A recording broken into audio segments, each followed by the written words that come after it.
یہ بات ہے 13ویں صدی کی، جب مشہور اطالوی سیاح مارکو پولو چین پہنچا تھا۔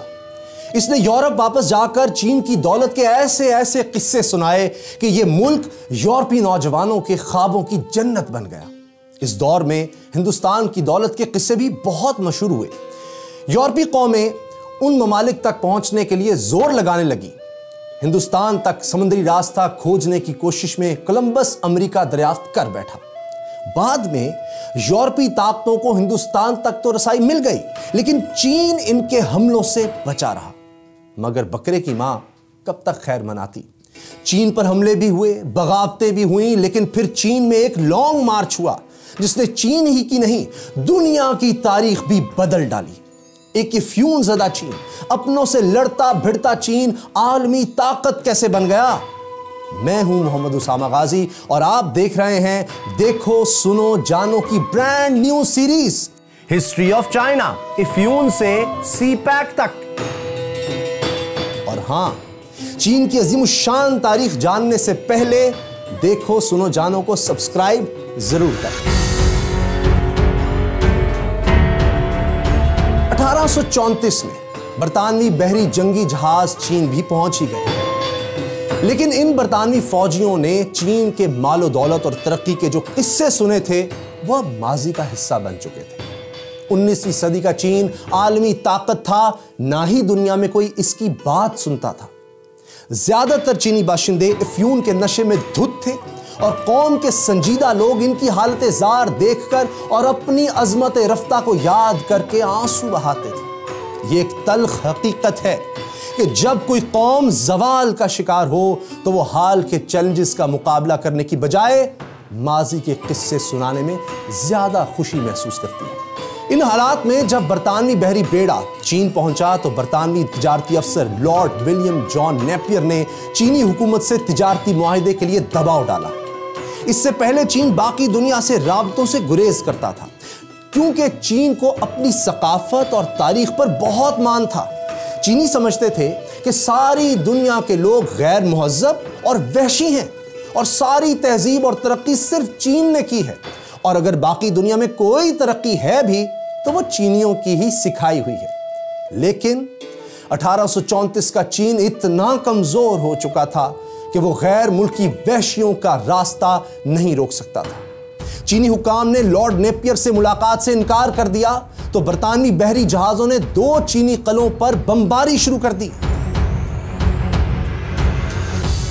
اگرچہ لارڈ نیپیر کے انتقال کی وجہ سے یہ معاملہ آگے نہ بڑھ سکا، لیکن چین کا ساحلی شہر کینٹن برطانوی تجارت کی آماج گاہ بن گیا۔ اس دور میں افیون کی تجارت انتہائی منافع بخش کاروبار تھا اور چین میں اس کی بہت بڑی مارکیٹ موجود تھی۔ 19ویں صدی میں تو چینیوں نے اتنی افیون استعمال کی کہ اس صدی کو چین کے لیے سینچری آف شیم یا ذلت کی صدی کہا جاتا ہے۔ چین میں افیون کی تجارت پر پابندی تھی۔ افیون بیچنے اور نشہ کرنے والوں دونوں کے لیے موت کی سزا مقرر تھی۔ اب انگریزوں نے افیون کی تجارت شروع کی تو چینی حکومت سخت پریشان ہو گئی اور اس نے برطانیہ کو سبق سکھانے کا فیصلہ کر لیا۔ اپنے ماضی پر ناز ہونے کی وجہ سے چینی حکومت کو اب بھی لگتا تھا کہ وہ برطانیہ جیسی سپر پاور کو شکست دے سکتی ہے، لیکن یہ غلط فہمی بھی جلد ہی دور ہونے والی تھی۔ 1839 میں چینی حکام نے افیون سے بھرے 20,000 صندوق تباہ کیے، جن میں 1400 ٹن افیون بھری ہوئی تھی۔ اس سے چین اور برطانیہ کے تعلقات خراب ہو گئے۔ اس دوران ایک اور واقعہ یہ ہوا کہ ایک بحری جہاز کے برطانوی ملازموں نے ایک چینی شہری کو قتل کر دیا۔ جب چینی حکام نے ان قاتلوں پر چینی قوانین کے تحت مقدمہ چلانے کا فیصلہ کیا تو برطانیہ بہادر کا غصہ عروج پر پہنچ گیا۔ برطانوی فوجوں نے چین پر حملہ کر دیا۔ اس جنگ میں چین کو اپنی تاریخ کی بدترین شکست ہوئی۔ 1842 میں برطانیہ نے چین سے زبردستی ایک معاہدے پر دستخط کروا لیے جو چین کے لیے انتہائی ذلت آمیز تھا۔ معاہدے کی اہم شرائط یہ تھی: 1. چین ہانگ کانگ کا جزیرہ برطانیہ کے حوالے کر دے گا۔ 2. مزید 5 چینی بندرگاہوں کو برطانیہ سے تجارت کے لیے کھول دیا جائے گا۔ 3. چین میں آنے والے تمام برطانوی سامان پر ٹیکس کم سے کم ہوگا۔ 4، برطانیہ کو چین میں اپنا سفارت خانہ کھولنے کی اجازت دی جائے گی۔ 5، یہ معاہدہ انگریزی اور چینی دونوں زبانوں میں لکھا جائے گا، لیکن انگریزی زبان والے متن کو چینی زبان پر فوقیت دی جائے گی۔ برطانیہ کے ہاتھوں شکست اور ذلت آمیز معاہدے نے سارے چین کو ہلا کر رکھ دیا۔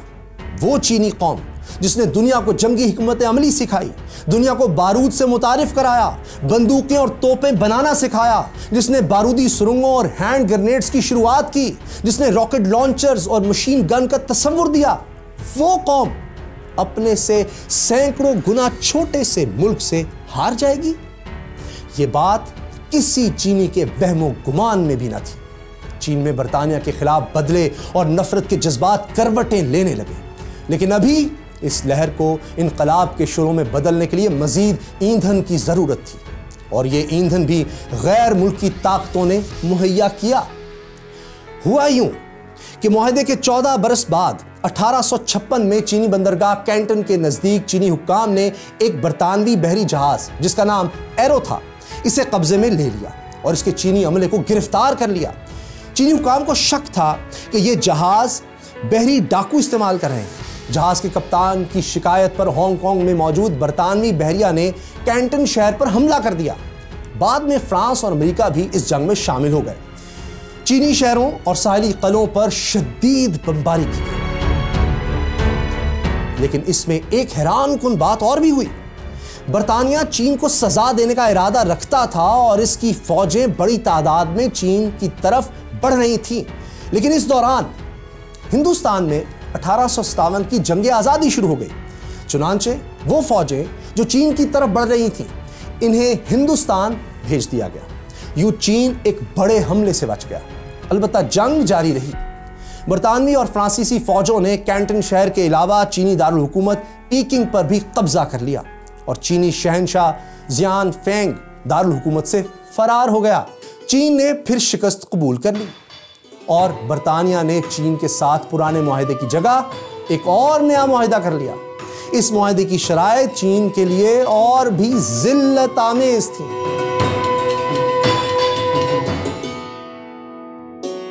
اس شکست کے بعد چینی حکومت اتنی کمزور ہو گئی کہ اس نے دوبارہ کبھی عالمی طاقتوں کو چیلنج نہیں کیا، لیکن عالمی طاقتوں نے چین کے ٹکڑے ٹکڑے کرنے کا سلسلہ جاری رکھا۔ 1884 میں فرانس نے ویتنام پر حملہ کر کے اسے چین سے چھین لیا۔ اس جنگ میں چین کو سب سے ذلت آمیز شکست بحری جنگ میں ہوئی، جہاں فرانسیسی بحری بیڑے نے چین کے 10 سے زائد بحری جہاز صرف 1 گھنٹے سے کم وقت میں ڈبو دیے۔ اس زمانے میں یہ حالت ہو چکی تھی کہ چین بڑی طاقتوں کے لیے ایک پزا بن چکا تھا جس کے الگ الگ حصے کیے جا رہے تھے۔ برطانیہ، فرانس، جرمنی، اٹلی، جاپان، روس اور امریکہ نے اپنی اپنی مرضی کے علاقے منتخب کر لیے تھے اور عملی طور پر ان علاقوں پر وہی قابض تھے۔ تاہم چین کو نام کی حد تک آزادی حاصل تھی، کیونکہ بڑی طاقتوں کے لیے چین کے پورے رقبے کو ہڑپ کرنا ناممکن تھا۔ اس لیے انہوں نے تمام ساحلی علاقوں کو اپنے کنٹرول میں کر لیا تھا۔ چینی عوام اس تباہی کو دیکھ رہے تھے اور اندر ہی اندر کڑ رہے تھے، لیکن انہیں اصل پریشانی تب ہوئی جب غیر ملکیوں نے ان کا مذہب بھی بدلنا شروع کر دیا۔ 1856 کی جنگ کے بعد ہزاروں عیسائی مشنری چین میں داخل ہو چکے تھے اور چینیوں کو عیسائی بنانے لگے۔ چینی بچوں کو اسکولوں میں یہ تربیت دی جانے لگی کہ چینی قوم کے رسم و رواج غلط ہیں اور صرف عیسائیت سے ہی ان کی نجات ممکن ہے۔ یوں یہ چینی بچے بڑے ہو کر اپنے ہی کلچر سے نفرت کرنے لگے۔ ان کے تہوار، لباس، حتیٰ کہ کھانا پینا بھی مغربی انداز اختیار کر گیا۔ یوں یہ لوگ چینی معاشرے سے کٹ گئے اور باہمی نفرت کی دیواریں بلند ہونے لگیں۔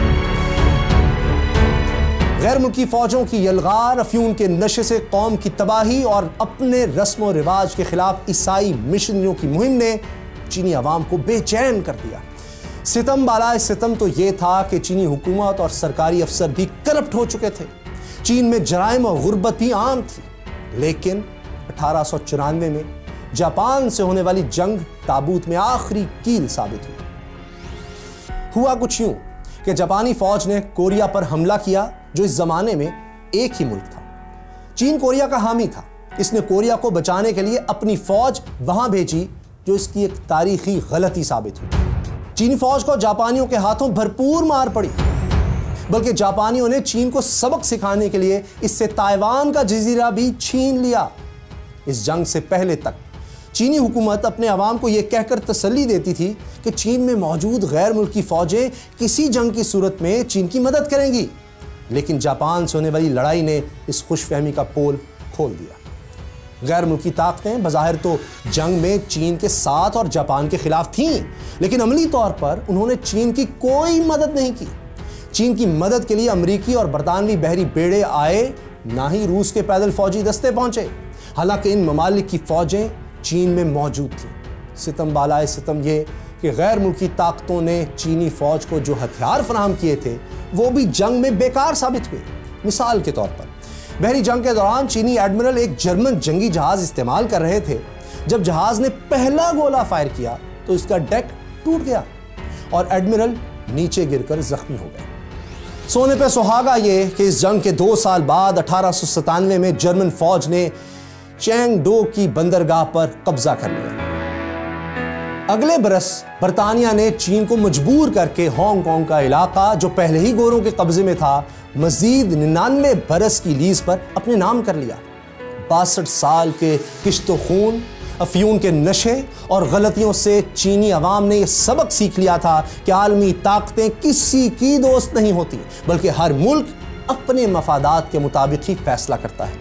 اس لیے غیر ملکی طاقتوں کے بھروسے پر مستقبل کی منصوبہ بندی کرنا بے وقوفی ہے۔ صرف اپنے زور بازو کا بھروسہ ہی اصل بھروسہ ہے۔ اس سوچ کے ساتھ چینی عوام میں ایک بیداری کی لہر پھیلنا شروع ہوئی۔ اس کا پہلا نتیجہ تو یہ نکلا کہ چینیوں نے سامنے نظر آنے والے غیر ملکی آقاؤں کے خلاف ہتھیار اٹھا لیے۔ یہ باکسرز انقلاب کی شروعات تھی۔ باکسرز انقلاب کیا تھا؟ چین کا پہلا انقلاب کیسے چند 100 لوگوں کے ہاتھوں بری طرح پٹ گیا؟